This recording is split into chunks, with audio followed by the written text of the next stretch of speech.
স্বাধীনতার পর থেকে আমরা দেশ আমাদের পেয়েছি, হাতে পেয়েছি আমরা। স্বাধীনতার পর থেকে যদি পঙ্গুরে পঙ্গুরে হিসাব করত, আমানতের খেয়ানত না করত, প্রত্যেকটা কাজ হিসাব অনুযায়ী করত, তাহলে আমাদের দেশ আজকে উন্নতর এমন এক দ্বার প্রান্তে চলে যাইতো। কিন্তু কারণ কি, দেশের বাদশা যেরকম চুরি কইরা 2 ভাগ নিয়ে আসছে, আমাদের দেশের যে বাদশাগুলো আছে তার তল্পি বহক যারা হয়, তারাও ঘরের বাদশার জিনিস পকেট কেটে নেয়। ঠিক না?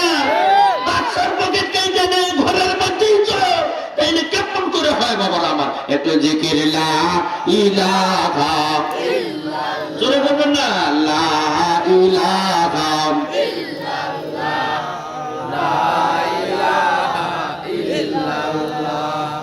লা ইলাহা ইল্লাল্লাহ, লা ইলাহা ইল্লাল্লাহ, লা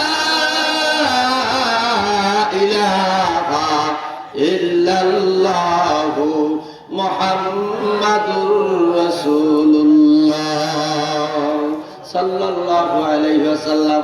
বন্ধুরা আমার, ঘরের ভিতরে যদি চোর হয় আর বাদশার পকেট কাটার মতন যদি মানুষ হয়, তাইলে সেই দেশের ভিতরে শান্তি আসা সম্ভব না।